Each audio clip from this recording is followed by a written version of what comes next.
पांडे जी, मैं आपसे जानना चाहता हूं कि क्या कांग्रेस में कोई आंतरिक ऑपरेशन चल रहा है? राहुल गांधी कोई सर्जरी कर रहे हैं?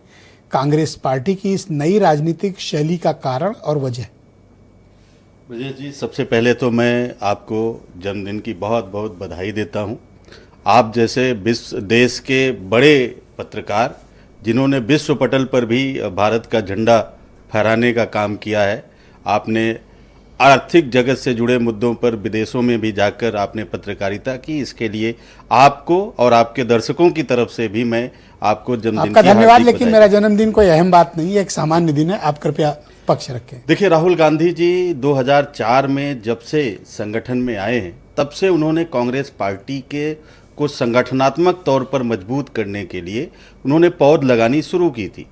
वो सबसे पहले कांग्रेस का जो फ्रंटल ऑर्गेनाइजेशन है, यूथ, एनएसयूआई, महिला कांग्रेस और सेवा दल, वो उसके प्रभारी बने और उन्होंने इन संगठनों में, यूथ कांग्रेस, एनएसयूआई में चुनाव की प्रक्रिया शुरू की और तमाम युवा पूरे देश में उससे चुनकर आए।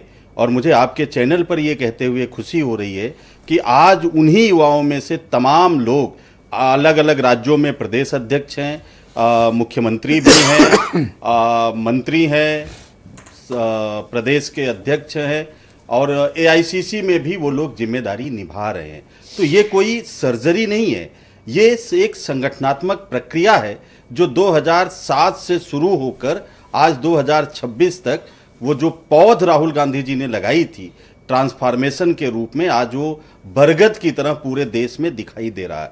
और जैसे में जब राहुल गांधी जी, ये कोई सर्जरी नहीं चल रही, ये सर्जरी नहीं है, ये संगठनात्मक बदलाव है जिसको कांग्रेस पार्टी ने, राजस्थान का जो हमारा अधिवेशन हुआ था उसमें कांग्रेस पार्टी ने सर्वसम्मति से एक संकल्प लिया था कि हम संगठन के 50% पद 50 साल के नीचे के युवाओं को देंगे।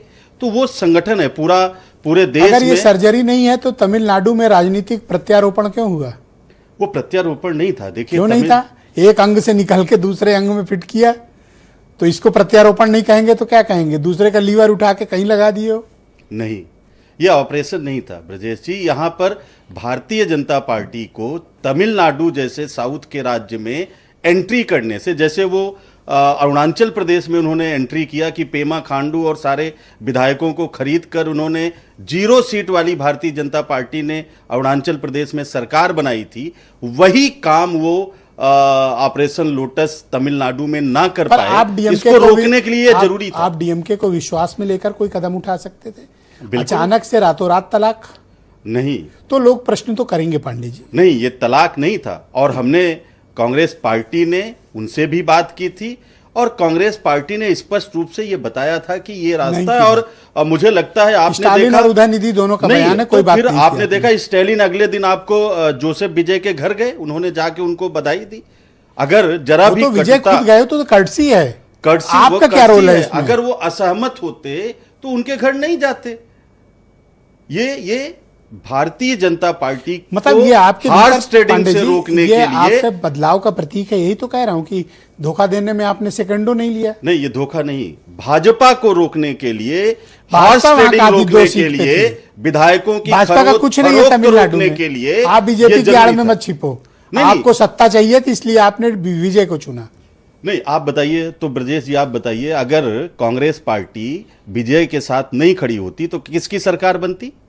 सरकार तो फिर बनती नहीं, या तो पुनः फिर से चुनाव होते और नहीं तो भारतीय जनता पार्टी आपने वही खरीद फरोख्त करती। मैं ये कह रहा हूं कि डीएमके को भरोसे में लेके ये कदम उठाते, हम भरोसे में लिए तो लोग ये मानते कि आप एक भले विपक्ष हैं। ऐसे में लोग महसूस कर रहे हैं कि आपने धोखा दिया है। नहीं, धोखा नहीं दिया। ओके, तो ये केरल में अच्छा लोग कह रहे हैं, वेणुगोपाल के खास लोग, कि राहुल गांधी ने पीछे से चाकू मारा और प्रियंका गांधी ने आगे से मार दिया। ये क्या है? कुछ चल रहा है आपके यहाँ?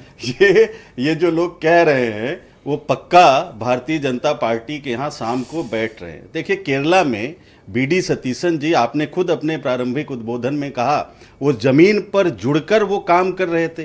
केसी वेणुगोपाल जी वो हवा में देश का संगठन संभाल रहे थे।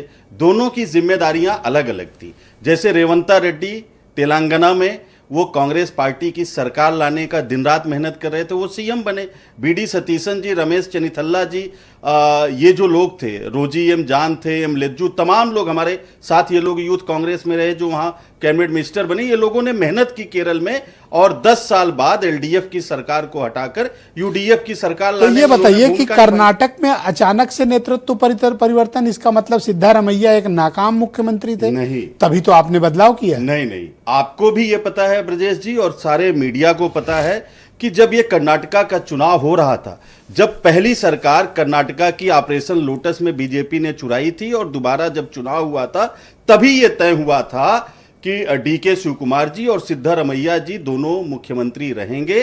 पहले सिद्धारमैया जी हुए और बाद में डीके शिवकुमार जी हो गए। अच्छा, ये कोई डील थी पहले से? ये डील नहीं थी, ये आपसी समझदारी थी, क्योंकि युवाओं के समझदारी को ही तो डील कहते हैं। नहीं, डील, आप उसको शब्द डील, ये राहुल गांधी ने डील कराई थी या क्या? आपसी समझदारी। Thank you. Siddaramaiah ji senior रहे, वो पहले मुख्यमंत्री। सेकंड राउंड में आपके बाकी ओपिनियन को शामिल